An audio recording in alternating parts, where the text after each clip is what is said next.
YouTube, there is no firearms in this video. Welcome back to the Lowkey Airgunner YouTube channel for part 2 of the Vigilante pellet test. In the last episode, I mainly tested some wadcutter style pellets. I will do that again today kind of, but I will also test like 2 destroyer slash hollow point but flat butt style pellets in there.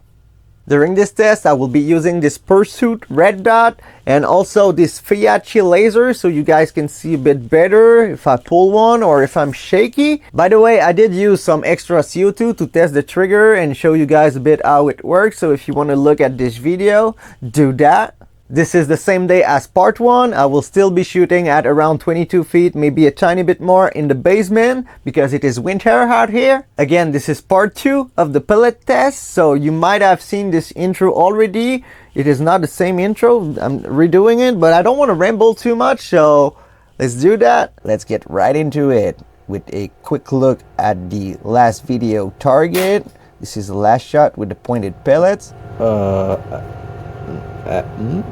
Let's get a fresh CO2 cartridge in there.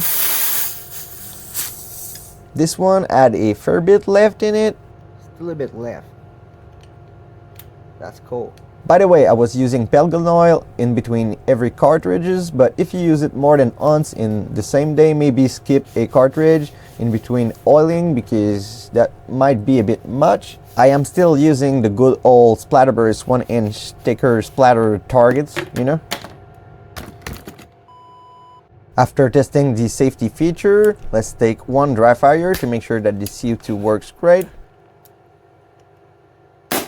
And it works a bit too well for my chronograph. Let's start this test with Jsb Stoeger, I don't know to say that, 8.2 grains. Those are also kind of budget Jsb flatnose pellets compared to the Simply that we tried in the last episode, I believe. I can't remember, but most likely. Those are a little bit heavier because I got the heavy version, so that might be a bit much for this kind of pistol. The other Simply pellets are 8.02 grains, which is already kind of heavy for slower guns. Yet it seems like it prefers Crossman's to Jsb flatnose pellets. I might try some domed ones eventually, but I don't really know if it is worth it for this pistol, and I want to know which pellets to use a bit with the iron sights before I get the red dot off of it so I can use it in other reviews. This is pretty much my best one, so I don't think this is the problem in this specific test.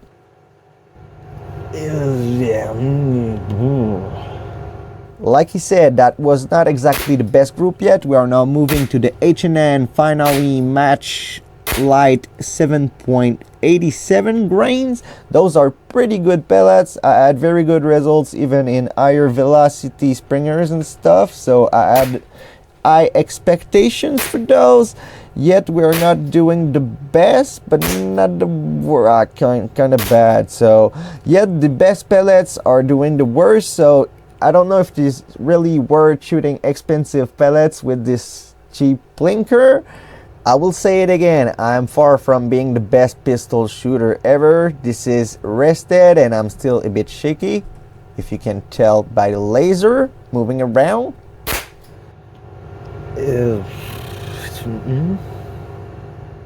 If you don't speak Horse language, this meant that I was not impressed. Now let's move to the Dynamatch 8.1 grains.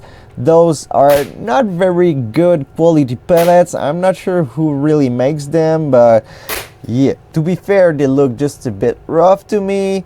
Not the best, not the worst, but yet it seems like they are doing better than high quality pellets, so maybe worth a try, maybe not, so you judge that. Also, keep in mind that all of the barrels are different, so even if you have the same airgun, it doesn't mean that it will shoot the same pellets the same way. So if you do like trying pellets, almost all of the pellets are worth a try. If you only want the best pellets for most guns, I guess I need to make a video about that. That's better. Better. We are now at 30 shots on this cartridge. I will move to .8 7.4 grains to finish slash almost finish this cartridge, because it seems like you get around 45 to 50 shots if you push it a little bit slash a lot. I will try to get my chronograph working with CO2 just to figure it out, but for now this is about what we know. I believe that the point of impact shifted a little bit to the right during this test because of my barrel coming out of its spot. I believe I showed that in my trigger video, so just watch that if you want to see that. I'm not putting more overlays, but by the look of it, I might just use those Crossman pointed pellets with it. I mean, oops, pointed. I decided to use the extra CO2 to test the trigger in single and double action. I made a video about that if you are interested. Then I swapped the cartridge for a new one. I don't know how many dry fire, but I wish close enough to what you want to shoot. It should be interesting to confirm with a chronograph if my 45 shots or so guess was accurate. Let's put some new 1-inch splatterburst targets on my pellet trap. By the way, I showed how to make that in another video. Here is a quick look of why I think the point of impact shifted since the first few tests. The barrel came out and rotated a bit, and that must be why. For the first test of the CO2 cartridge, I will be using Gamo match 7.56 grains. I don't really like those pellets, but by the look of it yet, I really can't hate on them. They are performing better than higher quality pellets in this specific pistol.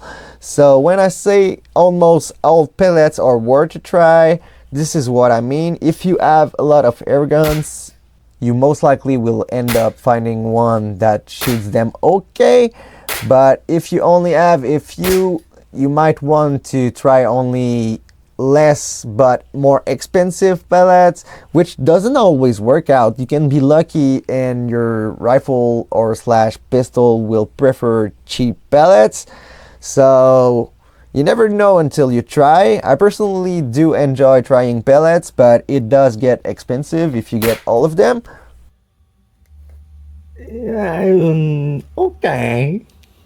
Honestly, really not too bad for Gamo pellets. Now let's try the Gamo Tomahawk 7.56 grains. Those are a bit like a expander slash penetrator slash destroyer design. I had very good results with them in the past. This is why I got more of those. This is about the only Gamo pellet that I got more of, so take that for what you want. But yeah, if I had to pick one random Gamo pellet to try in an airgun, that might be it. I still did not try the Gamo Red Fire much, which are very popular, maybe because of their fancy design.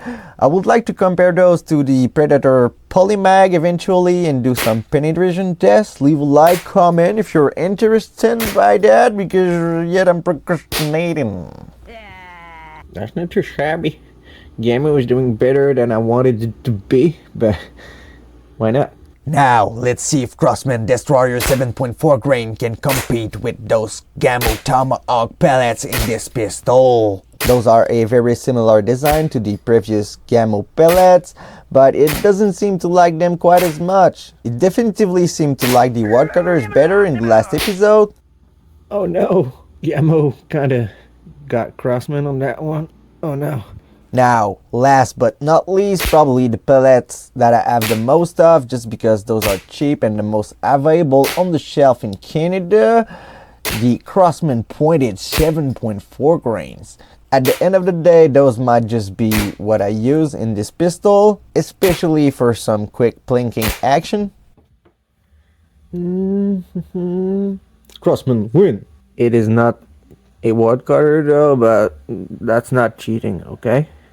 This will be about it for part 2 of this pellet test. Make sure to subscribe for more. But before we leave, quick reminder, make sure to remove the CO2 cartridge from your airguns before storing them. This is after around 50 shots, aka 10 extra dry fire after the groups.